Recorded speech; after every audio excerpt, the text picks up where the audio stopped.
Presentar al doctor Luis Pérez Mata, médico internista de la UCB, del Hospital Vargas de Caracas, miembro de la Sociedad Venezolana de Medicina Interna, miembro del American College of Physicians, socio titular de la Sociedad Latinoamericana de Medicina Interna, miembro de la Asociación Venezolana de Arteriosclerosis, miembro de la Asociación Americana de Diabetes, miembro de la Sociedad Venezolana para el Estudio del Dolor y expresidente de la Sociedad Venezolana de Medicina Interna, capítulo neoinfartal. Hoy nos tiene un tema por demás interesante. Nos va a hablar sobre el sexo en la tercera edad. Bueno, un aplauso para el doctor. Bienvenido.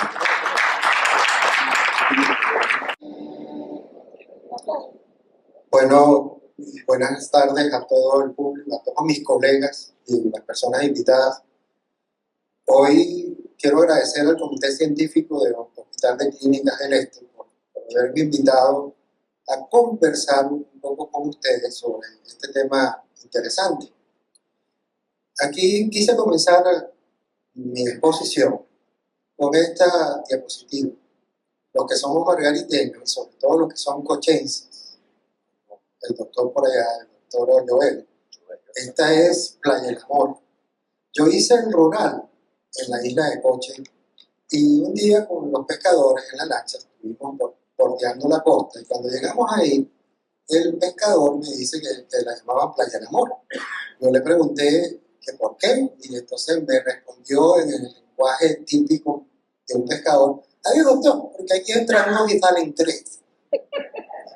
Y bueno, me quedó muy grabado, porque la conferencia de hoy tiene mucha relación con esto, que entran dos y salen tres. El amor debe ser el fundamento de la actuación de todo ser humano, en su trabajo, en su profesión, con su familia. Y el amor, desde el punto de vista sexual, debe ser el fundamento de toda relación de pareja. Y todos sabemos que la salud sexual va declinando con los años, aunque no nos guste y aunque no queramos. Y que si se agregan patologías asociadas, como diabetes, hipertensión, artritis, una serie de enfermedades reumatológicas, puede traer problemas en la tercera edad. Y precisamente el título de la conferencia que yo escogí es "El sexo en el paciente de la tercera edad, ¿es un mito o es una realidad?".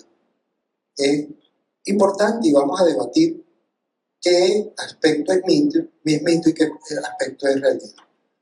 Estos son los tópicos que vamos a conversar en la tarde de hoy. Vamos a hablar sobre sexualidad y anticipación del coito. Vamos a hablar sobre los mitos que hay sobre esta sexualidad en la tercera edad. Vamos a tocar, que esto es nuevo en mis conferencias, sobre la disfunción sexual femenina. Porque muchas veces, cuando uno habla de sexo en los pacientes de la tercera edad, inmediatamente viene la disfunción eréctil, somos nosotros los hombres. Las mujeres también tienen disfunción sexual femenina en la tercera edad como motivo de la menopausia. Vamos a hablar en los hombres cómo es la sexualidad antes de tener disfunción eréctil y después de tener disfunción eréctil. Y vamos a terminar hablando sobre el sexo es un factor de riesgo cardiovascular. La sexualidad es una carrera contrarreloj, o sea, va avanzando rápidamente como van avanzando los años y cada vez va llegando más avanzado. Entonces, aquí traje esta diapositiva para analizar cómo es la programación de la actividad sexual. O sea, esto es una encuesta que hizo Fisher y colaboradores, está en la revista Journal Sexual Medicine, y se encontró, esto es muy importante, la mayoría de las personas no programaron su actividad sexual. Fue de una manera espontánea, de una manera inesperada, tanto en hombres como en mujeres. Entre un 50 y un 55, casi 60% de las personas no la anticipan. Si la persona ha anticipado hasta con 12 horas, o sea, el día anterior, mira, mañana vamos a tener sexo, pues esa satisfacción ese disfrute, esa respuesta de la actividad sexual cada vez va a ser más baja. Esta es la primera idea que yo quiero que nos quedemos para poder entender el desarrollo de la conferencia. Con respecto a los patrones temporales en el coito, la mayoría de las personas prefieren una relación sexual por la noche o a última hora de la tarde. Más que todo los hombres, más que las mujeres. También en segundo lugar, cuando no hay ningún patrón fijo, lo que llama uno salió porque salió. Para la mañana, el famoso mañanero, ¿okay? Ese también es importante, pero no tanto como el de la última hora de la noche. Y el de para la tardecita yo creo que nadie lo hace, ¿no? Porque casi todo el mundo está trabajando. ¿Cuál de las siguientes experiencias sexuales consideran que es excitante? Los que participaron en este trabajo. La mayoría consideraron una experiencia sexual excitante cuando el sexo ocurre sin esperar. Fíjense que varía entre un 84 a 79%. Y aquellos donde lo inicia una de las parejas, que vemos allá, también entre un 71%. Sin embargo, lo que menos experiencias gratificantes y excitantes fueron los que planifican por anticipado cuando van a tener sexo. Eso no quiere decir que los que lo planifiquen no tengan experiencias satisfactorias, pero las tienen menos que los que salen espontáneamente. Como la conferencia sobre la tercera edad, ¿cuáles son aquellos mitos del sexo en la tercera edad? Estos son los mitos más frecuentes que nosotros escuchamos por allí, entre nuestros colegas, entre nuestros pacientes, entre nuestros amigos, entre nuestros familiares. Una expresión como el sexo no importa para las personas maduras. O sea, no importa. O sea, será un mito. Eso lo vamos a desglosar. O las personas maduras no funcionan sexualmente. Entonces, ¿para qué te vas a meter con una persona madura? O las personas maduras no tienen deseo sexual. Bueno, se nota que los que no han llegado a esa edad desconocen por completo las intenciones. O los varones no, ellos como tienen disfunción eréctil, falta de erección, no lo pueden practicar. Otra expresión muy frecuente, sobre todo entre los jóvenes, es que no, la persona de tercera edad que tiene interés sexual, ese es un viejo verde, o esa es una vieja verde.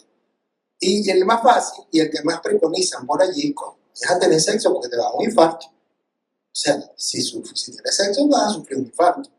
Entonces, estos son mitos que hay en el ambiente y que nosotros los médicos nos toca enfrentar, sobre todo los sexólogos, los internistas, los endocrinólogos, los ginecólogos, los urólogos, que son damas en ese campo. Ahora, con respecto a los intentos de coito en función a la edad, ¿qué podemos aprender de esta diapositiva? Fíjense que si vemos tanto los pacientes menores de 44 años como los pacientes entre 45 y 65 y los mayores de 66, no hay diferencia estadística. Todos van parejita la curva. ¿Y qué nos dicen? Que la mayoría de las personas tienen sexo los fines de semana, los viernes, los sábados y los domingos. O sea, pero no quiere decir que no puedan tener el resto de la semana, pero según este estudio.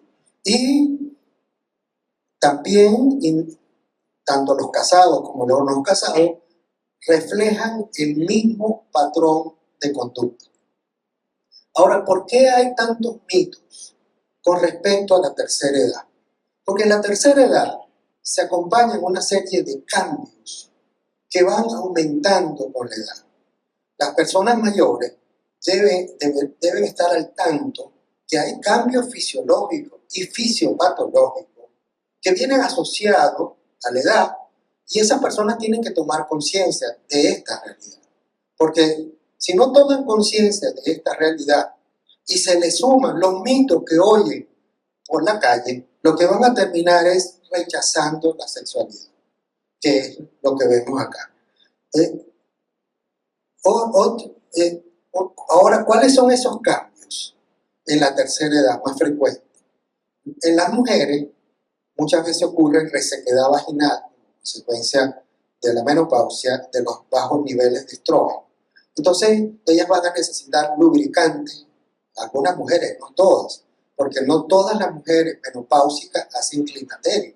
Hay mujeres menopáusicas que sus niveles de estrógeno son normales, entonces no van a tener tantos cambios a ese nivel.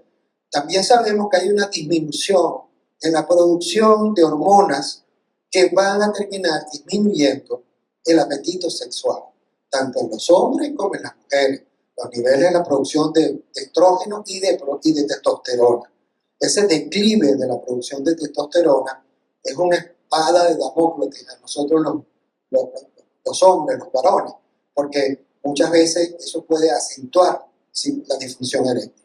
Y por otro lado, los hombres de la tercera edad tienen que tomar conciencia que van a tardar más tiempo en conseguir una erección o van a tener un retraso en que pueda haber la eyaculación. No es frecuente la eyaculación precoz como en los jóvenes y van a tener un menor volumen de eyaculación. Aquí trae una diapositiva con el ibis escarlata en la laguna de la Restinga, porque la laguna de la Restinga es uno de los paisajes más bonitos en la isla. Y si lo recorremos en la lancha, vemos que todos sus canales tienen nombres dedicados al amor. Canal Mi Dulce Amor, Canal El Beso, o sea, todo relación.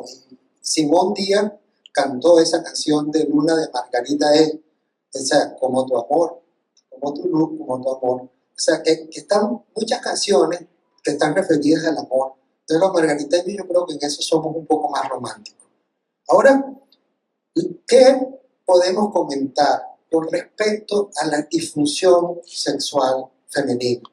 Que casi no se habla cuando se refiere al sexo de la tercera edad, como que si ellos no tuvieran, las mujeres no tuvieran problemas también.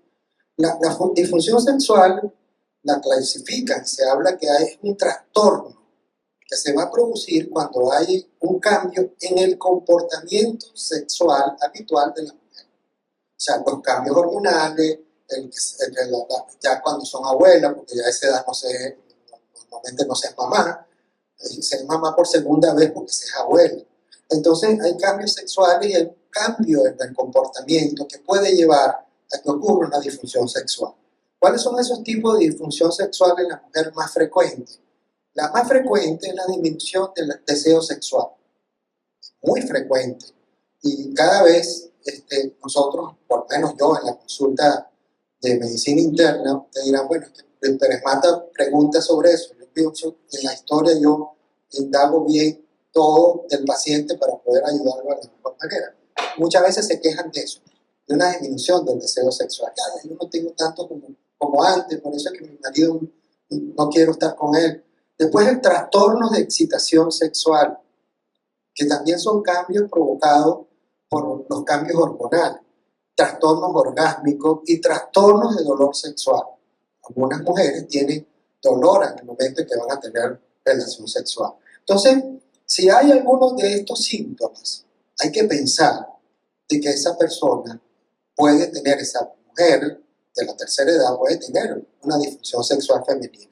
Ojo, la disfunción sexual femenina también se puede presentar en mujeres jóvenes, no solamente en las personas de la tercera edad.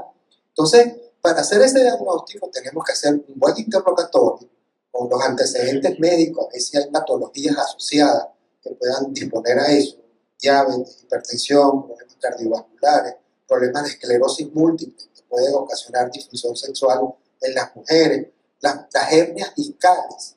Yo he tenido ya 3 pacientes, 2 hombres y una mujer, con hernias discales a nivel lumbar, cuyos síntomas de consulta fue los 2 con disfunción eréctil, la mujer con disfunción sexual femenina, y era una hernia discal.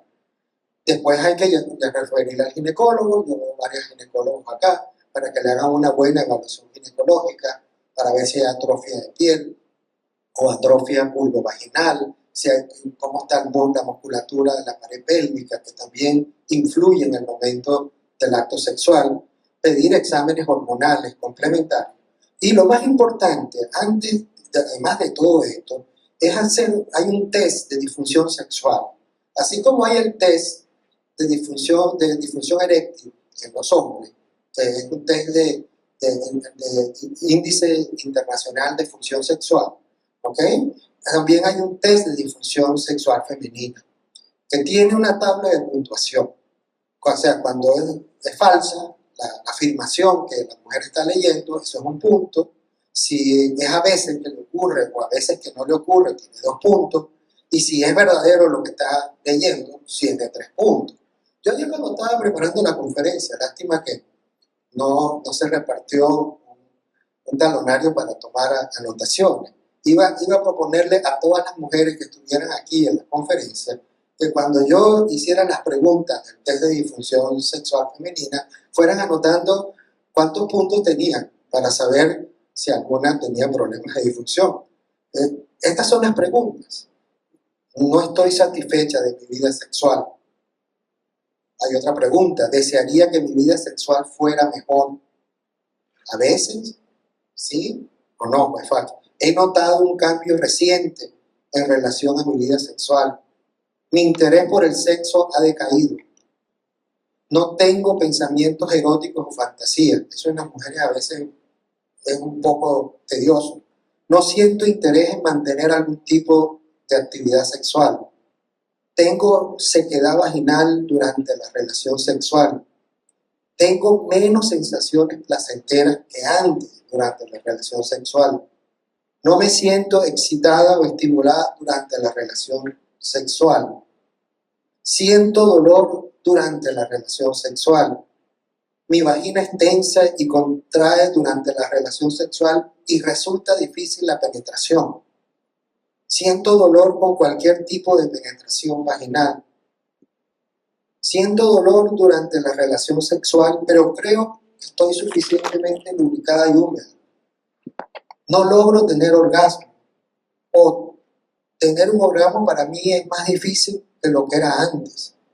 Tengo dificultades con mi pareja, que no lo tengo cuando me masturbo solamente. Mis problemas sexuales comienzan luego de que me enfermé, luego que me operaron, luego que tuve una herida, luego que me hicieron la histerectomía. O mis problemas comenzaron con el embarazo, con el nacimiento de un hijo, con las píldoras anticonceptivas, con la menopausia, con la terapia de reemplazo hormonal, con la ingesta de psicofármacos antidepresivos. Si por mí fuera, podría prescindir de las relaciones sexuales. Pienso que le tengo aversión o fobia al sexo. Eso yo no lo he escuchado tanto, pero habrá alguna mujer que a lo mejor tiene una disfunción bastante severa y pasa por eso. Pienso que estoy deprimida, nerviosa, porque tengo problemas sexuales. Una vez que la mujer hace ese test y suma los puntos, si da entre 22 y 32 puntos, esa persona está normal. No tiene ningún problema de disfunción sexual femenina. Si da entre 33 y 42 puntos, tiene una disfunción sexual leve a moderada. Y si da entre 43 a 66, tiene una disfunción sexual marcada o severa. Se recomienda cuando el puntaje es mayor de 38 puntos, acudir a consulta, a una consulta con el internista, con el endocrinólogo, con su ginecólogo, con un sexólogo, para evaluar y poner un tratamiento. Entonces viene, ¿cuál es el tratamiento de esta mujer? Porque debido a la disfunción sexual femenina, eso da muchos síntomas y pueden ser muchas causas posibles. Entonces el tratamiento va a variar entre una mujer y otra. Y para elegir ese tratamiento también va a depender de los objetivos que tenga en su vida sexual. Y la mayoría de las veces siempre hay un enfoque de tratamiento que es combinado. Entonces hay un tratamiento no médico y hay un tratamiento médico. El tratamiento no médico comienza por una terapia de pareja, donde la comunicación abierta con la pareja va a lograr una diferencia abismal en la satisfacción sexual, porque un componente psicológico juega un papel muy importante y muchas veces se resuelve con una terapia de pareja. Hay que proponerle a la mujer cambios en el estilo de vida. Haz dieta, pierde peso, haz ejercicio, trata de no fumar, trata de tomar menos, cambios en el estilo de vida. Si no responde con esto, hay que buscar asesoramiento con el médico o el especialista que lo necesite. Y en las mujeres, el uso de lubricante es la primera recomendación para facilitar el acto sexual mientras se está estudiando. Pero después viene un tratamiento médico. El que es más utilizado es la terapia de estrógeno. Está demostrado que el uso de estrógeno, sobre todo a nivel de crema, a nivel vaginal, ¿okay? Algunas necesitarán, cuando la producción de estrógeno es muy baja, terapia de reemplazo hormonal, pero si no están con el uso de cremas a base de estrógeno, se va a mejorar el tono y la elasticidad del músculo pélvico alrededor de la vagina. Se va a aumentar el flujo sanguíneo. Nosotros sabemos que hay una disminución del flujo sanguíneo como consecuencia de la disminución hormonal. Y esa disminución del flujo sanguíneo va a incidir directamente en el hombre en la erección y en la mujer en la estimulación del clítoris, la erección del clítoris, y mejora la lubricación. Está una droga que en Estados Unidos se utiliza, el osfenifeno, se llama osfenia, que es un modulador selectivo de los receptores de estrógeno, que su indicación es para el dolor sexual. Y se ha visto que en aquellas mujeres que presentan atrofia vulvovaginal mejora notablemente el dolor sexual. Está la terapia de andrógenos, también se ha utilizado, pero eso es muy controvertida. La mayoría de los estudios, unos hablan a favor, otros hablan que es neutro, otros hablan que no es bueno. Muy diferente el uso de testosterona en los hombres para ayudar a la disfunción eréctil. Después hay otra segunda droga aprobada por la FDA que se llama flibanserina, que está aprobada, su indicación formal es en el tratamiento de la falta de deseo sexual. Se toma una tableta diaria, eso sí, si a las 8 semanas no se ha logrado mejorar el deseo sexual, se debe suspender. Tiene algunos efectos secundarios que la persona tiene que saber: hipotensión, náusea, mareo, y a veces esa hipotensión es muy severa y puede dar desmayo. Está otra droga que se llama premelanotida, que es otro medicamento aprobado por la FDA, también en la falta de deseo sexual. Pero este no viene vía oral, este viene inyectado. O sea que la mujer, en el momento que va a tener sexo, se inyecta de una manera subcutánea en el abdomen o en la pierna, media hora antes, y mejora notablemente el deseo sexual y el deseo y la excitación en las mujeres. Tiene unos efectos secundarios también, que no son muy frecuentes. Más frecuentes: náusea, vómito y rubor. Puede haber algo de dolor de cabeza, no tanto como los inhibidores de fosfodiesterasa en aquellas personas que nunca lo han utilizado. Y hay reacción de rubicundez alrededor de la inyección en la piel. Hay otro tratamiento potencial que todavía necesita más investigación: el uso de tibolona en disfunción sexual femenina. Sabemos que la tibolona se utiliza en el tratamiento de la osteoporosis, a veces en el tratamiento de climaterio, pero la FDA no lo ha aprobó, porque ellos hablan de que esta droga tiene un mayor riesgo de ACV y de cáncer de mama. Los inhibidores de fosfodiesterasa, que se utilizan en la disfunción eréctil, pues también se ha utilizado en las mujeres con disfunción sexual femenina, pero no han sido tan exitosos como en los varones. O sea, los resultados son inconsistentes y todavía se está estudiando qué modificaciones se le hacen a este inhibidor de fosfodiesterasa 5.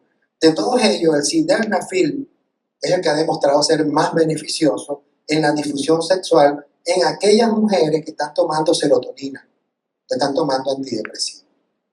Bueno, hemos hablado un poco de estos peligros que puede presentar la mujer en la tercera edad, y a cualquier edad, pero más acentuada en la tercera edad. Seguimos paseando por la laguna de la Restinga, metiéndonos un poquito más profundo en los canales del amor, y vamos a entrar entonces en la disfunción eréctil en los hombres. Hay un estudio, el estudio DENSA, que fue decisivo dentro de los estudios de disfunción eréctil en cuanto a estudio de prevalencia. El estudio DENSA demostró, se hizo en pacientes en Colombia, en Ecuador y en Venezuela. Y el estudio DENSA demostró que hay una prevalencia combinada de 57% en la población venezolana. Eso cuando yo vi ese estudio, yo dije, pero 57% quiere decir que de cada 2 hombres, uno en algún momento de su vida ha tenido un problema de disfunción eréctil. O sea, que no es tan raro ni tan infrecuente. O sea, que de los hombres que estamos aquí, la mitad podemos tener disfunción eréctil. Mejor alguien dice, no, yo no levanto la mano. O como me dijo uno de los colegas, no, yo no voy para la conferencia porque yo no tengo ese problema. Bueno, pero yo creo que todos en algún momento podemos llegar a tenerlo. Claro, disfunción eréctil leve puede ser, o moderada, no tiene por qué ser una disfunción eréctil severa. Hay un falso prejuicio dentro de la población que cuando se habla de disfunción eréctil es un sinónimo de impotencia. No es verdad. La impotencia es una disfunción eréctil severa, pero hay disfunción eréctil leve o moderada y no es impotencia como tal. Aquí se hizo un estudio para ver cómo era la actividad sexual en esos hombres antes de tener disfunción eréctil y después de tener disfunción eréctil. Fíjense cómo ahí vemos cómo antes de tener disfunción eréctil, la barra es alta.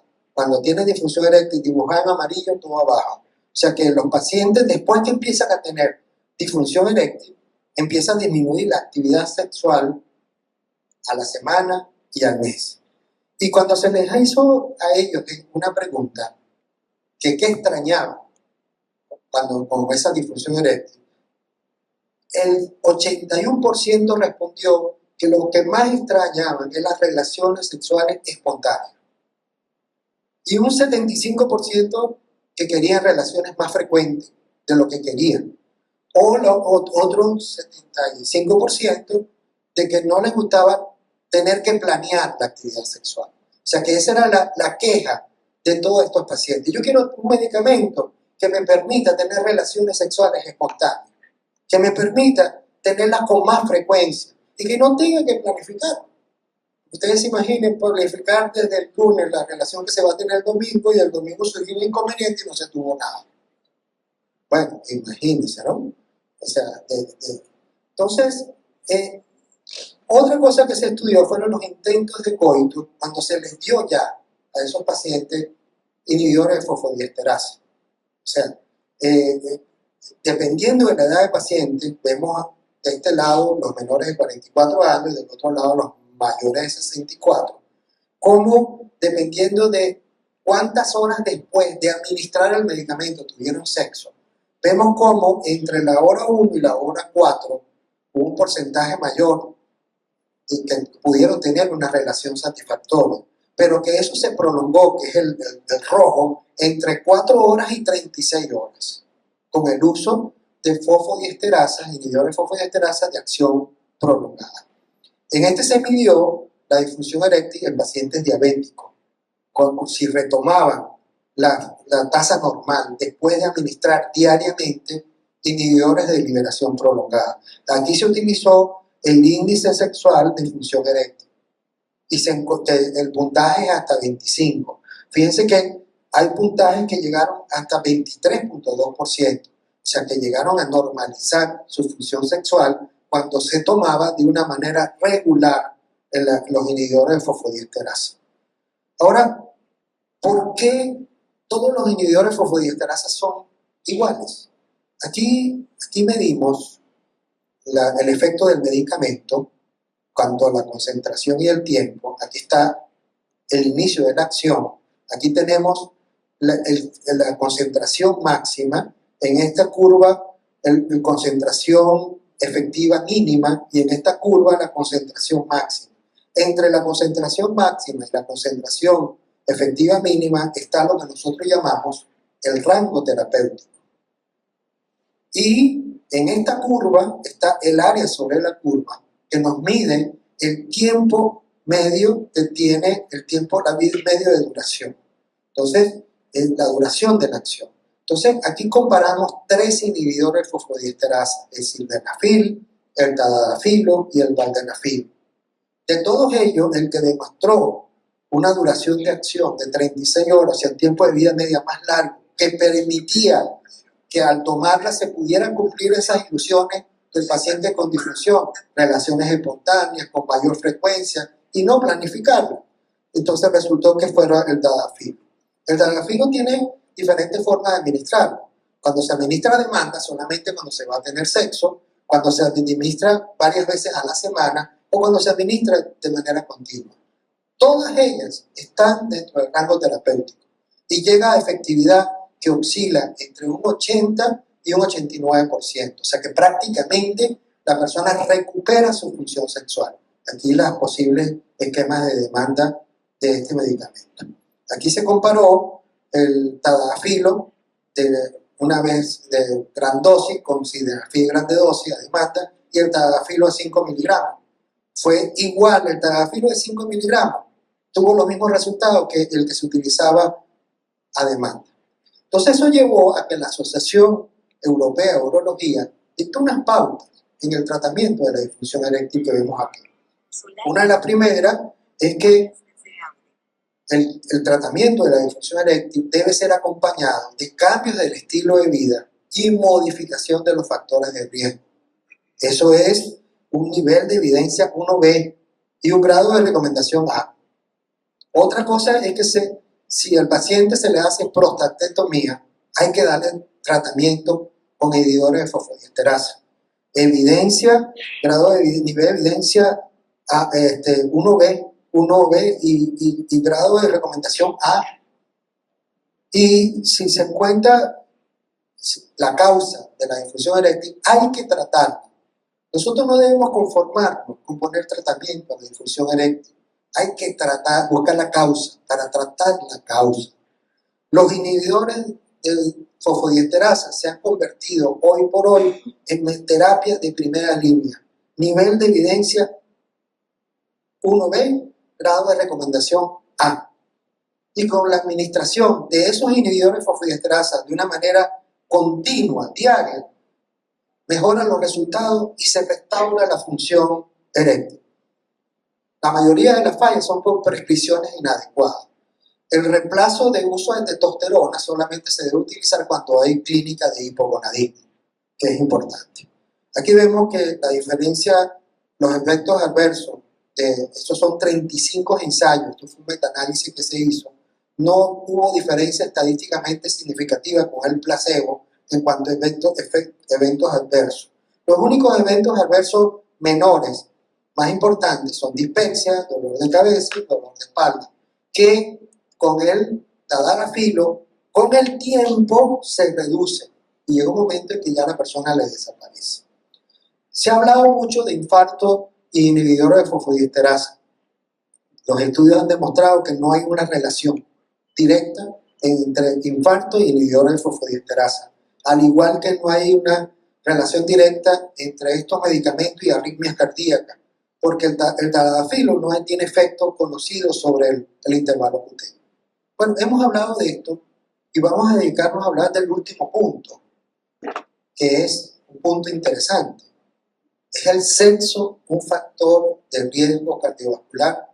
Esos viejitos viendo lo que tienen delante, ¿cómo van a reaccionar? O sea, vamos a analizar y vemos la clasificación sobre el límite de ejercicio. Sabemos que se clasifica en clase 1, clase 2, clase 3 o clase 4, dependiendo del tipo de actividad física que pueda hacer.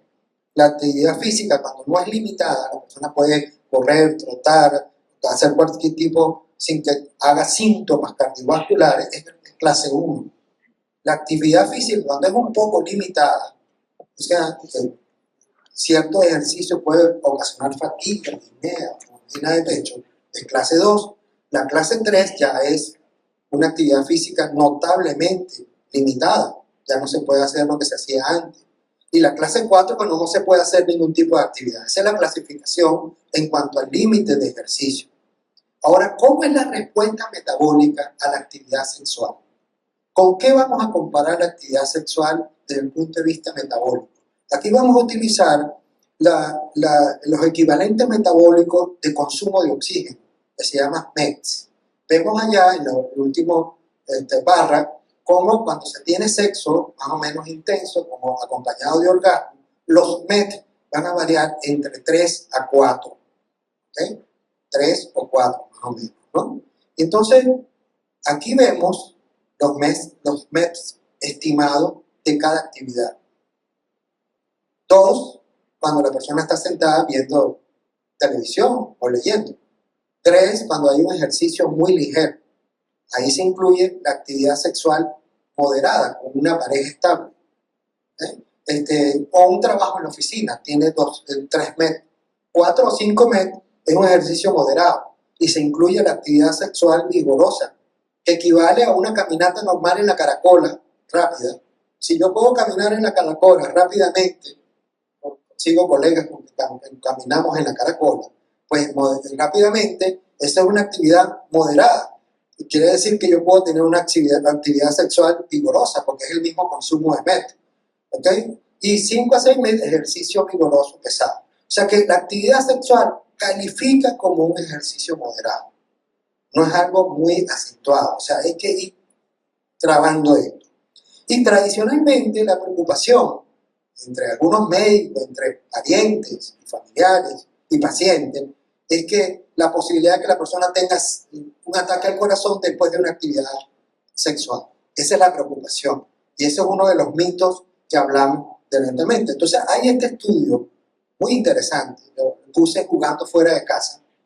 Estos son 3 estudios, uno hecho en Japón, uno hecho en Frankfurt, en Alemania, y otro hecho en Berlín, donde personas que tuvieron sexo fuera de su casa, una pareja que no era su pareja, ¿okay? Y que terminaron con un infarto muriéndose y lo revelaron con la autopsia relacionada con la actividad sexual. Entonces, la mayoría de las personas que tuvieron esto fueron personas que tuvieron relaciones sexuales en un ambiente no familiar, con una pareja no usual y generalmente más joven. Y después de haber bebido y haber comido en exceso.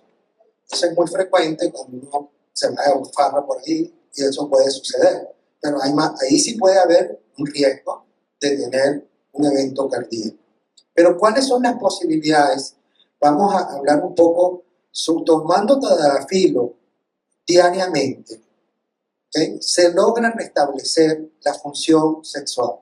Fíjense que esto se hicieron una observación de 2 años y el puntaje de índice de función sexual llegó a 24.8, cuando lo máximo del puntaje es 25. Esa persona normalizó su actividad sexual de tercera edad utilizando tadalafilo sin contraindicación para usar. Ahora, ¿por qué esto? Porque ¿qué tiene que ver la disfunción eréctil con el corazón? Me acuerdo que yo estaba buscando la diapositiva, pero no la logré conseguir. Y que Kino siempre es un maestro, un genio. Kino está Mafalda, le hace así al amiguito y le agarra el interior y se lo pone para acá y le ve abajo y dice, ay, tú tienes problemas cardíacos, ¿verdad?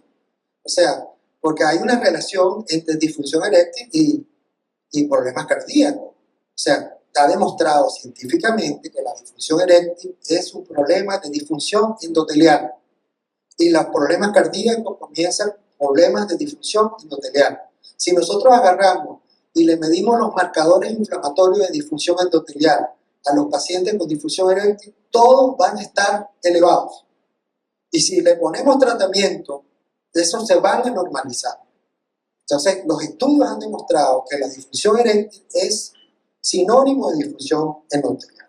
¿Y cómo lo podemos demostrar? O sea, al principio, dentro de los vasos pequeños del pene, las arterias van a reaccionar menos y más lento y van a dificultar el llenado de la sangre del pene y por lo tanto su capacidad de erección. Y si nosotros vemos acá, el calibre del diámetro de la arteria peniana cavernosa es entre 1 a 2 milímetros y el calibre de la arteria coronaria es de 3 a 4 milímetros. O sea, la diferencia son 2 milímetros, entre 1 y 2 milímetros. Son prácticamente casi iguales la arteria cavernosa, en diferencia, y la arteria coronaria. Y si la disfunción eréctil es un problema de disfunción endotelial quiere decir que esa disfunción endotelial también está presente en las arterias coronarias y que por lo tanto esa persona con disfunción eréctil en potencia puede tener un problema cardíaco. O sea, la disfunción eréctil puede preceder a la enfermedad arterial coronaria, porque ambas son manifestaciones de una arteriosclerosis sistémica. Aquí vemos en este gráfico cómo se demuestra que la disfunción eréctil es un predictor significativo de eventos cardiovasculares futuros. Un año después de que una persona se le diagnostica disfunción eréctil, el 2% llegaron a tener un evento cardiovascular. Y 11 años, a los 5 años, 11% habían tenido eventos cardiovasculares. Entonces, esto nos debe llevar a una reflexión. Tengo yo disfunción eréctil, voy a buscar la causa, voy a tratarla para combatir esto, porque podría ser un predictor. Aquí la gente puede decir, no, pero eso no va conmigo porque yo soy joven. A mí no me va a pasar nada. Mira, este estudio de disfunción eréctil fue en hombres jóvenes y se asoció con un aumento marcado de riesgo de eventos cardiovasculares futuros, sin tener antecedentes de enfermedad arterial coronaria previa, sin antecedentes. O sea que en los jóvenes también puede suceder. Entonces, el sexo es un riesgo cardiovascular. Ay, papito, ¿y para cuándo? Bueno, vamos a entrar en el consenso que dicen los expertos sobre esto. O sea, ¿qué debemos hacer nosotros? Aquí tenemos cómo debemos manejar la disfunción eréctil en aquellos pacientes que tienen enfermedad cardiovascular. Hay que hacer una evaluación clínica, o sea, para ver si hay disfunción eréctil. Si hay disfunción eréctil, hay que determinar qué riesgo cardiovascular tiene. Si tiene un riesgo cardiovascular bajo, se le puede iniciar o reasumir su actividad sexual o ponerle tratamiento para su disfunción sexual. Si tiene un riesgo intermedio o indeterminado, hay que evaluarlo, hay que reestratificarlo y ponerle un tratamiento para pasarlo a riesgo bajo. Y si tiene un riesgo alto, hay que detener la actividad sexual, hay que diferirla hasta que se mejore su condición. Por esto es que un paciente con enfermedad cardiovascular que le llega al urólogo con disfunción eréctil, hay que referirlo al cardiólogo y al internista para que lo estudie. No hay que conformarse con solamente ponerle un tratamiento. ¿Y cuáles son los de riesgo bajo? Los pacientes con riesgo bajo son pacientes con hipertensión controlada. Yo tengo mi hipertensión y estoy controlada, tengo un riesgo bajo. O sea, que no tengo contraindicación para tener sexo.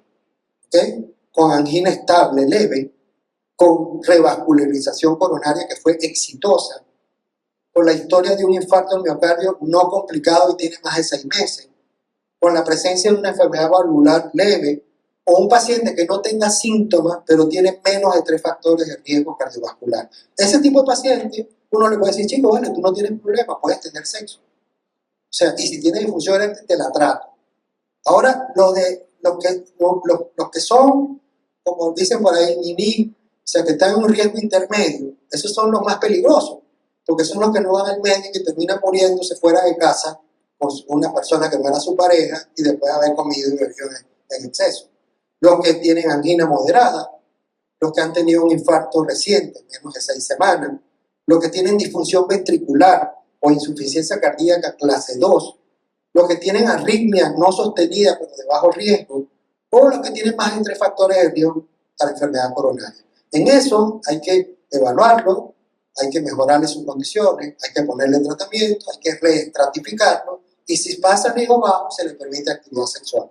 Y los de riesgo alto, que esos no pueden tener hasta mejorar sus condiciones de actividad sexual, angina inestable o refractaria, una hipertensión no controlada, una insuficiencia cardíaca clase 3, clase 4, un IM reciente que tenga menos de 2 semanas, arritmias de alto riesgo, personas que, oye, no tengo nada, tú le haces un electro y tiene una arritmia de alto riesgo y está asintomático, no tiene más nada.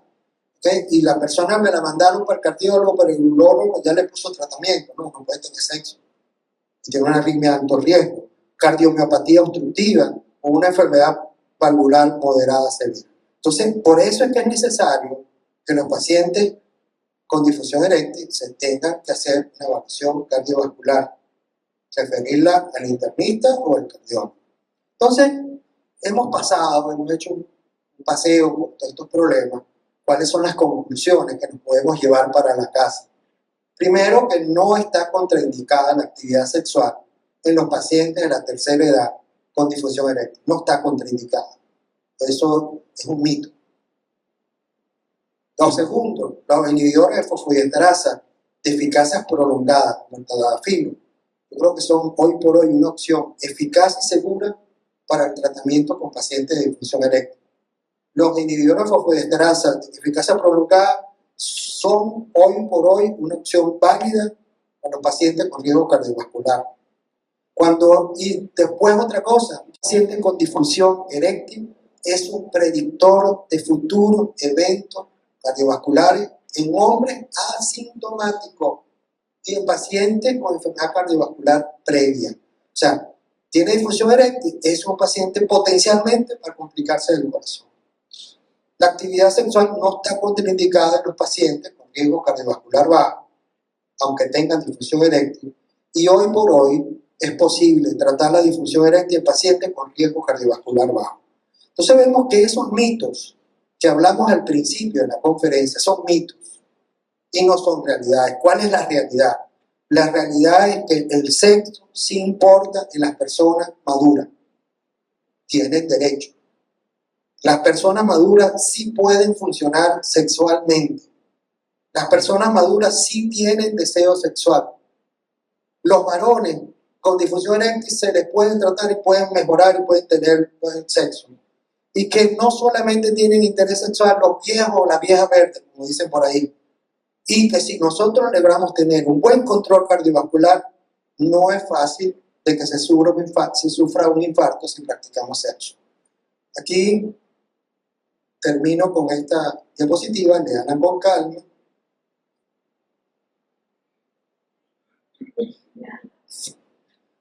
Y bueno, muchas gracias a todos por su atención.